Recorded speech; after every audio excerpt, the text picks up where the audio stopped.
নমস্কাৰ। আজিৰ সভাত উপস্থিত সন্মানীয় অধ্যক্ষ মহোদয়, মোৰ শ্ৰদ্ধাৰ শিক্ষক শিক্ষয়িত্ৰীসকল, অভিভাৱকসকল আৰু মোৰ মৰমৰ বন্ধু বান্ধৱী তথা মৰমৰ ভাইটি ভণ্টিসকল, পোনপ্ৰথমে সকলোকে স্বাধীনতা দিৱসৰ বহুত বহুত শুভেচ্ছা জনালোঁ। আজি আমি এই মহান ৰাষ্ট্ৰীয় অনুষ্ঠানটো উদযাপন কৰিবলৈ ইয়াত একত্ৰিত হৈছোঁ। আমি সকলোৱে জানো যে স্বাধীনতা দিৱস আমাৰ সকলোৰে বাবে এক শুভ উপলক্ষ। ভাৰতৰ স্বাধীনতা দিৱস সকলো ভাৰতীয় নাগৰিকৰ বাবে আটাইতকৈ গুৰুত্বপূৰ্ণ দিন আৰু ইতিহাসত চিৰদিনৰ বাবে উল্লেখ কৰা হৈছে। এইটো সেই দিন যেতিয়া আমি ভাৰতৰ মহান স্বাধীনতা সংগ্ৰামীসকলৰ দ্বাৰা বহু বছৰৰ কঠোৰ সংগ্ৰামৰ পিছত ব্ৰিটিছ শাসনৰ পৰা মুক্তি পাইছিলোঁ। ভাৰতৰ স্বাধীনতাৰ প্ৰথম দিনটো স্মৰণ কৰাৰ লগতে ভাৰতৰ স্বাধীনতা লাভৰ বাবে প্ৰাণ ত্যাগ কৰা মহান নেতাসকলৰ সকলো ত্যাগক স্মৰণ কৰিবলৈ আমি প্ৰতি বছৰে 15 আগষ্টত স্বাধীনতা দিৱস উদযাপন কৰোঁ। এইবাৰ আমি সংখ্যক স্বাধীনতা দিৱস উদযাপন কৰিছোঁ। ভাৰতে 1947 চনৰ 15 আগষ্টত ব্ৰিটিছ শাসনৰ পৰা স্বাধীনতা লাভ কৰিছিল। স্বাধীনতাৰ পিছত আমাৰ নিজৰ ৰাষ্ট্ৰ, আমাৰ মাতৃভূমি, আমাৰ সকলো মৌলিক অধিকাৰ লাভ কৰিছোঁ। আমি সকলোৱে এজন ভাৰতীয় হিচাপে গৌৰৱান্বিত অনুভৱ কৰা উচিত আৰু আমাৰ ভাগ্যক প্ৰশংসা কৰা উচিত যে আমি এখন স্বাধীন ভাৰতৰ দেশত জন্ম লৈছোঁ।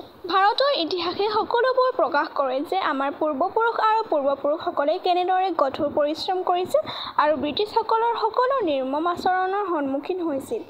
আমি ইয়াত বহি কল্পনা কৰিব নোৱাৰোঁ যে ব্ৰিটিছ শাসনৰ পৰা ভাৰতৰ বাবে স্বাধীনতা কিমান কঠিন আছিল। 1857 চনৰ পৰা 1947 চনলৈ বহুতো স্বাধীনতা সংগ্ৰামী দেশৰ বাবে জীৱনদান দিব লগা হৈছিল আৰু কেইবা দশকৰ সংগ্ৰাম কৰিছিল। ব্ৰিটিছ বাহিনীৰ এজন ভাৰতীয় সৈনিক মংগল পাণ্ডে, যিয়ে প্ৰথমে ভাৰতৰ স্বাধীনতাৰ বাবে ব্ৰিটিছসকলৰ বিৰুদ্ধে মাত মাতিছিল, পিছলৈ কেইবাজনো মহান স্বাধীনতা সংগ্ৰামীয়ে সংগ্ৰাম কৰিছিল আৰু কেৱল স্বাধীনতা পোৱাৰ বাবে তেওঁলোকৰ গোটেই জীৱন অতিবাহিত কৰিছিল। আমি কেতিয়াও ভগৎ সিং, ক্ষুদিৰাম বসু আৰু চন্দ্ৰশেখৰ আজাদৰ ত্যাগ পাহৰিব নোৱাৰোঁ, যিসকলে কেৱল দেশৰ বাবে যুঁজ দিয়াৰ বাবে তেওঁলোকৰ কম বয়সতে প্ৰাণ হেৰুৱাইছিল। গান্ধীজী এজন মহান ভাৰতীয় ব্যক্তিত্ব আছিল, যিয়ে ভাৰতীয়সকলক অহিংসাৰ এক ডাঙৰ পাঠ শিকাইছিল। তেওঁৱেই একমাত্ৰ আছিল যিয়ে ভাৰতক অহিংসাৰ সহায়ত স্বাধীনতা লাভ কৰিবলৈ নেতৃত্ব দিছিল। অৱশেষত দীঘলীয়া বছৰৰ সংগ্ৰামৰ ফলাফল 1947 চনৰ 15 আগষ্টৰ দিনটো সন্মুখত আহিছিল, যেতিয়া ভাৰতে স্বাধীনতা লাভ কৰিছিল।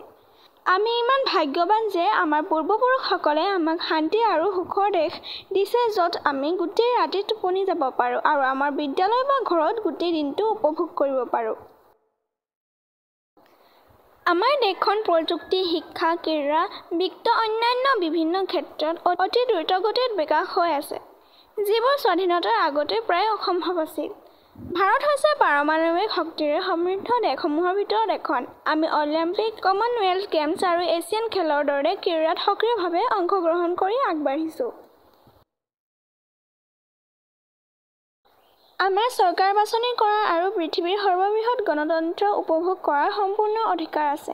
হয়, আমি মুক্ত আৰু সম্পূৰ্ণ স্বাধীনতা আছে।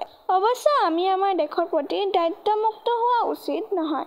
দেশৰ দায়িত্বশীল নাগৰিক হিচাপে আমি আমাৰ দেশৰ যিকোনো জৰুৰীকালীন অৱস্থাৰ মোকাবিলা কৰিবলৈ সদায় সাজু থাকিব লাগে। শেষত পুনৰবাৰ সকলোকে স্বাধীনতা দিৱসৰ বহুত বহুত শুভেচ্ছা জনাই মই মোৰ বক্তব্য ইমানতে সামৰণি মাৰিলোঁ।